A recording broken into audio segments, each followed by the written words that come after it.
It's a pleasure for me to be here today to talk about my big sister. Imagine growing up in a family with someone so energetic, such a bright light, to set such a blistering pace that you had to try to keep up with or get out of the way. I knew that Ovetta, that's what we call her, as a brother, we call her Ovetta, but most people alive today call her Aunt Ovetta. Aunt Ovetta was the woman of God. She was a woman who, you all are kind of dancing around it, but she demanded respect. She reflected my mother's favorite saying, and that was, all things done decently and in order. She reflected my father's as a patriarch of his family. So I asked the question to myself, how do you become a patriarch? How do you become a patriarch? First, started out as a big sister, a teacher, a person who loved the family, who was well educated, and a person who was remarkable to me. I knew she loved the family, but she loved everybody. I mean, she loved everybody. She kept people at her house that were members of this church, and maybe even not even a member of this church. She was a vital member of our family reunion. She was a founding member of a nonprofit organization called Family United Association.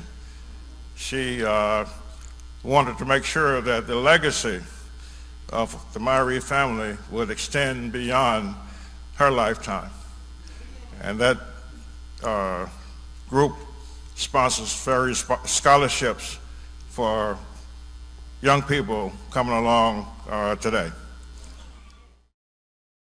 So I was asking myself, what does it take to be a matriarch?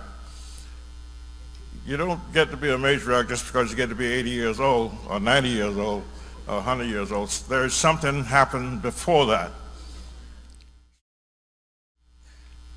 I was surprised today to hear this speech, The Conquering Christ in Race Relations. I thought that was lost. When I was maybe 12 years old, she read that oration at a little church in Perry County, Perryville, Alabama. And we all had to learn it, you know. When somebody knew something, everybody in the family had to know it. So I knew that speech, as they say, by heart. So I know you cannot cover a person's lifetime, but I want to thank God for the life of my sister, Jessie Parker. I want to thank God for the legacy of my sister, Jessie Parker, for she was a woman of God. Every time she would see me, she would ask me about my pastor. How's your pastor?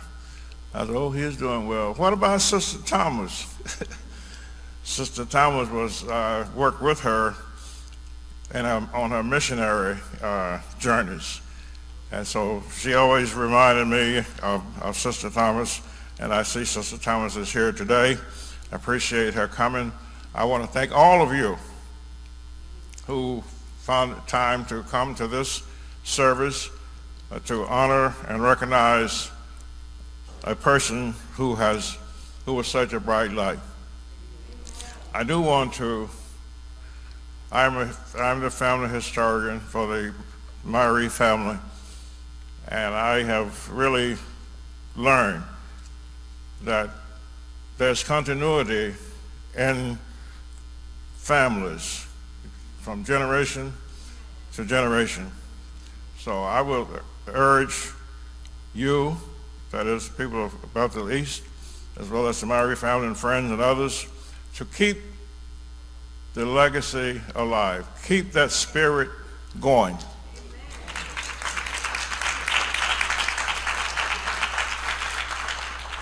I'm going to close by reading something about a legacy. Something about a family matriarch. Some key characteristics. I think you'll recognize these characteristics as I read them. Key characteristics of a matriarch: wisdom and intuition.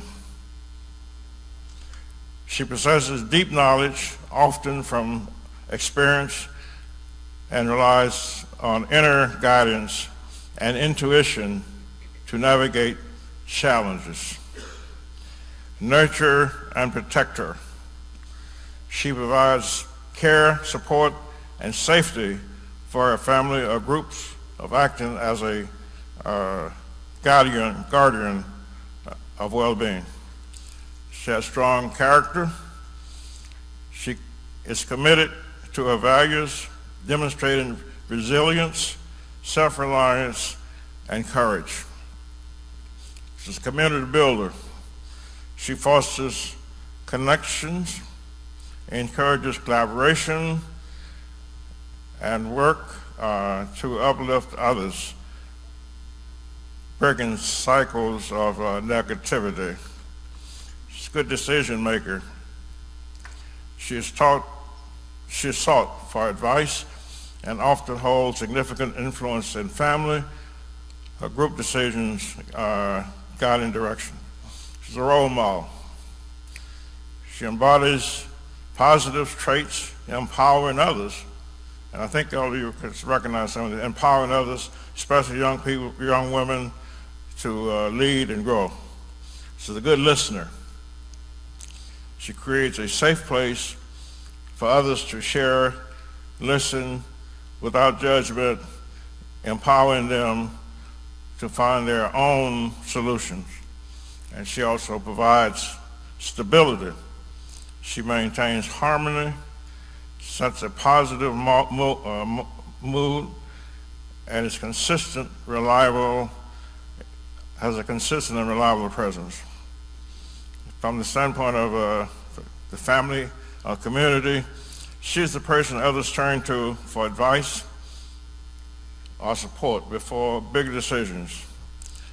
She encouraged personal development in others rather than solving problems for them.